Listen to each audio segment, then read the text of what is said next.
ऐसी 4 आदतें हैं जो आप डेली करते हो जो आपके हेयर फॉल को बढ़ा देती है। और आज हम डिस्कस करेंगे इन 4 आदतों के बारे में कि ये क्या ऐसी 4 आदतें हैं जो आपका हेयर फॉल बढ़ाती है और इन्हें हम कैसे मैनेज कर सकते हैं ताकि आपका हेयर फॉल कंट्रोल में रहे। मैं हूं डॉक्टर समतित शाह, कंसल्टेंट डर्मेटोलॉजिस्ट, और ये है मेरा क्लिनिक। मैं वापी से हूँ और हमने ऐसे कई सारे हेयर फॉल रिलेटेड लोगों को हेल्प किया है, उनके हेयर रीगेन है।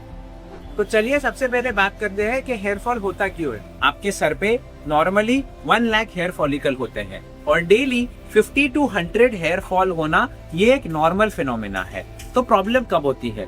जब आपके बाल ज्यादा गिरने लगते हैं, रोज के 200-300 बाल गिर रहे हैं, या ये हेयर फॉल कंसिस्टेंटली रह रहा है, या फिर आपके बाल धीमे धीमे पतले होते जा रहे हैं, तब ये चीज प्रॉब्लमैटिक होती है। और इस समय हमें ये देखना जरूरी होता है कि ऐसे कौन सी और चीजें हैं जो इन हेयर फॉल को बढ़ा रहे हैं। तो जो 4 आदतों के बारे में हमने बात की थी उसमें से हेलमेट एक मिस्टेक है, लेकिन हेलमेट आता है चौथे नंबर पे। तो हेलमेट से एक्चुअली होता क्या है? Helmet directly hair fall cause नहीं करता है, बट हेयर फॉल ऐसी 2 चीजें करता है जो आपके हेयर फॉल को बढ़ा सकता है। पहला है, हेलमेट पहनने की वजह से आपके स्कैल्प में पसीना ज्यादा बनता है, और ये पसीना ज्यादा बनने की वजह से वहां पे एक मेलेसेजिया नाम का फंगस होता है जो ग्रो करने लगता है। और जब ये फंगस ग्रो करता है तो आपके स्कैल्प में डैंड्रफ जमा हो जाता है, और ये डैंड्रफ आपके स्कैल्प में इन्फ्लेमेशन प्रोड्यूस करता है जो हेयर फॉल का एक मुख्य कारण बनता है। सेकेंड चीज होती है फ्रिक्शन रिलेटेड। जब भी आप हेलमेट पहनते हो तो आपके हेलमेट का सरफेस, उसके अंदर की लगी हुई लाइनिंग्स आपके बालों को घिसती है, और इसके वजह से जो है आपके बाल घिसे जाते हैं और बीच में से टूट जाते हैं। कई बार जो है आपके बाल उस हेलमेट के फाइबर में अटक भी जाते हैं, जिसकी वजह से आपका हेयर लॉस बढ़ जाता है। तो अब इसका सोल्यूशन क्या है?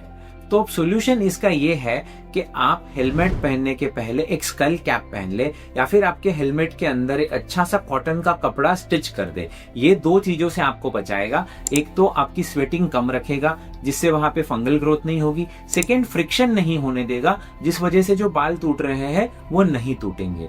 और अगर आप डेली राइड करते हो जिसमें आपका राइड 15-20 मिनट से ज्यादा होता है, तो आपको मिनिमम हफ्ते में 2 से 3 बार एंटी डैंड्रफ शैम्पू जो कीटोकोनाजोल बेस्ड या सैलिसिलिक एसिड बेस्ड है उसे यूज करना चाहिए। तो 3rd नंबर पे आता है हार्ड वाटर। क्या हार्ड वाटर से सच में हेयर फॉल होता है? ये एक बहुत ही ट्रिकी क्वेश्चन है। हार्ड वाटर डायरेक्टली आपके हेयर फॉलिकल्स को अफेक्ट नहीं करता है, लेकिन हार्ड वाटर में कैल्शियम और मैग्नीशियम आयंस होते हैं, और ये जब आपके स्कैल्प में आते हैं और आपके शैम्पू या क्लींजिंग एजेंट के साथ मिक्स होते हैं तो ये आपके स्कैल्प में एक स्कम बना देते हैं, एक लेयर बना देते हैं, और इसके वजह से आपके हेयर्स ड्राई और ब्रिटल हो जाते हैं, जिसकी वजह से हेयर्स में ब्रेकेज हो सकता है। तो इसे मैनेज कैसे किया जाए?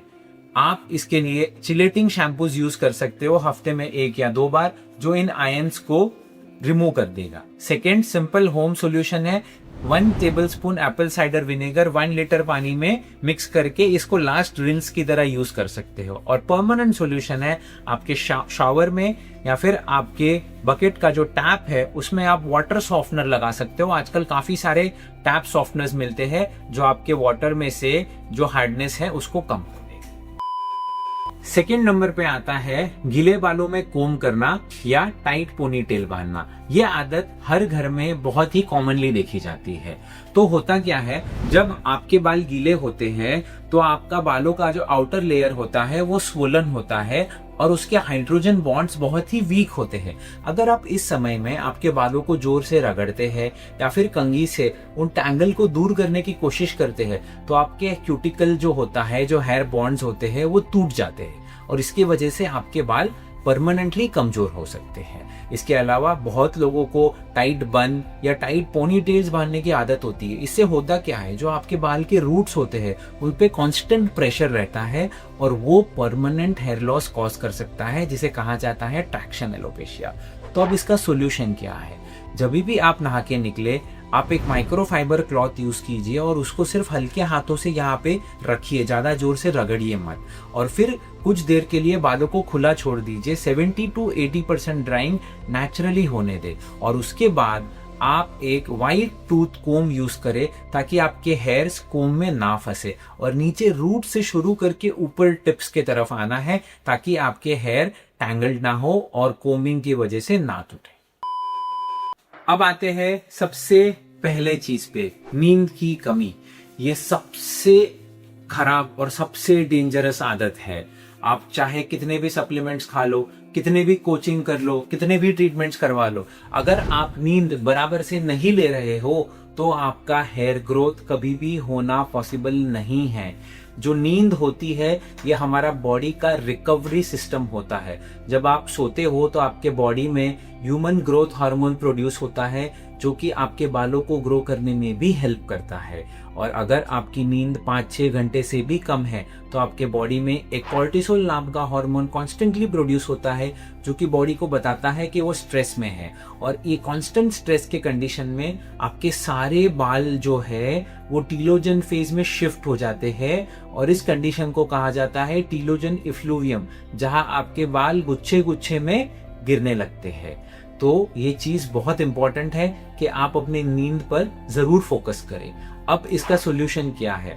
शाम को 7-7:30 बजे के बाद स्क्रीन्स यूज करना बंद कर दीजिए, बिकॉज जब आप ये स्क्रीन्स रेगुलरली यूज कर रहे होते हो तो मेलाटोनिन नाम का जो हार्मोन होता है जो आपको नींद इंड्यूस करने में हेल्प करता है, उसका फॉर्मेशन डिसरप्ट हो जाता है और इस वजह से आपका स्लीप साइकिल डिस्टर्ब हो जाता है। सेकेंड, अपना सर्केडियन रिदम प्रॉपरली सेट कीजिए, सोने का टाइम और उठने का टाइम फिक्स कीजिए ताकि आपका स्लीप साइकिल मेंटेन रहे। और अगर कॉन्स्टेंटली 8 घंटे की नींद के बाद भी आपको कमजोरी महसूस हो रही है या हेयरफॉल हो रहा है तो आपका आयरन यानी कि फेरेटिन लेवल्स और विटामिन डी लेवल्स जरूर चेक कराएं, बिकॉज ये दोनों चीजें अगर एबनॉर्मल है तो हेयरफॉल भी होगा और कमजोरी भी बनी रहेगी और नींद भी नहीं आएगी। अगर ये आदतें चेंज करने के बाद भी ये चेंजेस आपको दिख रहे हैं तो आप जाकर के अपने डर्मेटोलॉजिस्ट से कंसल्ट करें, क्योंकि ये हेयरफॉल सिर्फ हैबिट्स रिलेटेड नहीं है, इसमें कोई ना कोई इंटरनल कॉज जरूर है। आपके डर्मेटोलॉजिस्ट आपको प्रॉपरली कंसल्ट करके, आपके रिपोर्ट्स करा के, आपका एग्जामिनेशन करके आपको डायग्नोसिस देंगे और फिर प्रॉपर ट्रीटमेंट शुरू है। And make sure you choose a right dermatologist. तो हेयर फॉल का रूट कॉज पहचानने के लिए ऐसे 4 इंपॉर्टेंट ब्लड टेस्ट होते हैं जो कराने जरूरी होते हैं, और कुछ बहुत सारे अलग अलग टेस्ट होते हैं जो रिकमेंड किए जाते हैं, बट वो सिर्फ पैसा बर्बाद करते हैं। तो अगर आप इन स्पेसिफिक ब्लड टेस्ट के बारे में डिटेल में जानना चाहते हो कि ये कौन से टेस्ट है, इनका कॉस्ट कितना आता है, इनसे क्या पता चलता है, तो मेरे इस वीडियो पे आप जरूर क्लिक कीजिए और इसको देखिए ताकि आपको डिटेल में इसकी इंफॉर्मेशन मिले। तो चलिए दोस्तों, मिलते हैं हम अगले वीडियो में। इसके पहले अगर आपको कोई भी डाउट्स हो, कोई भी क्वेश्चंस हो हेयर फॉल रिलेटेड, तो आप कमेंट सेक्शन में जरूर पूछिए।